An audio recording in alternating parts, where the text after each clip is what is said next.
Hi friends, అందరు ఎలా ఉన్నారండి? బాగున్నారా? నేనైతే చాలా బాగున్నాను. ఇవాటి వీడియో ఏంటంటే కోడిగుడ్డు ఎల్లిపాయ కారం కర్రీ చేస్తున్నాను. సో ప్రాసెస్లోకి వెళ్ళిపోదామా? వచ్చేయండి. ఫస్ట్ ఒక మిక్సీ జార్ తీసుకొని గుప్పెడు తొక్కవలుచుకున్న ఎల్లిపాయలను వేసుకోవాలి. అలానే రుచికి సరిపోని సాల్ట్ వేసుకోవాలి. అలానే పావు టీ స్పూన్ పసుపు, అలానే 1 టేబుల్ స్పూన్ జీలకర్ర, 2 టేబుల్ స్పూన్ల కారం, ఫైనల్గా కల్లేమాకు వేసుకొని మిక్సీ పట్టేసుకోవడమే. కన్సిస్టెన్సీ ఇలా ఉండాలి. నేను ముందుగానే ఎగ్స్ని బాయిల్ చేసుకున్నాను. 3 ఎగ్స్ని ఇలా మిడిల్కి కట్ చేసుకోవాలి.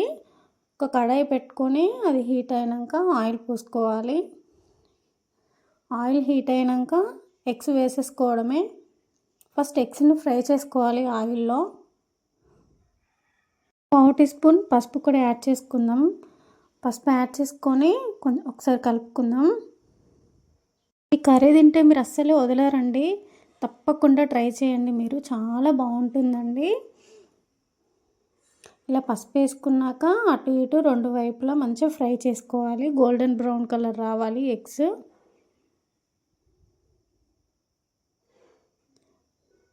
ఇలా గోల్డెన్ బ్రౌన్ కలర్ వచ్చాయి కదా, మనం ఒక ప్లేట్లోకి తీసుకుందాం.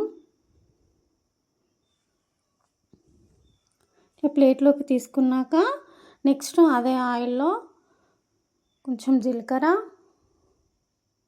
వేసుకుందాం. అలానే సన్నగా తరిగి పెట్టుకున్న ఉల్లిపాయలు వేసుకుందాం. అలానే 2 రెబ్బల కరివేపాకు కూడా వేసుకుందాం. వేసుకొని ఒకసారి మొత్తం కలుపుకుందాం. ఆయిల్లో ఇవి మంచిగా ఫ్రై అవ్వాలండి. పచ్చిగా ఉండకూడదు. ఆనియన్స్ మంచిగా బ్రౌన్ కలర్ రావాలి, అప్పుడైతేనే బాగుంటుంది. సో ఇవి ఫ్రై అయినాక 1 టేబుల్ స్పూన్ అల్లం వెల్లుల్లి పేస్ట్ వేసుకుందాం. అలానే పావు టీ స్పూన్ పసుపు కూడా యాడ్ చేసుకుందాం. కలుపుకొని పచ్చివాసన పోవాలండి. ఒక 2 మినిట్స్ దాకా మంచిగా ఆయిల్లో ఫ్రై చేసుకోవాలి ఇవి. తర్వాత మనం మిక్సీ పట్టుకున్న పేస్ట్ను వేసేద్దాం. ఇలా వేసుకున్న పేస్ట్ని కూడా ఒకసారి మంచిగా కలిపేసుకుందాం. ఆయిల్లో ఫ్రై అవ్వాలి ఇవి కూడా. అంతా ఫ్రై అయినాక ఇప్పుడు ఎగ్స్ వేసుకుందామండి. ముందుగా ఫ్రై చేసుకున్నాం కదా ఆయిల్లో, అవి వేసుకుందాం. అవి వేసేసుకొని ఒకసారి కలిపేసుకుందాం.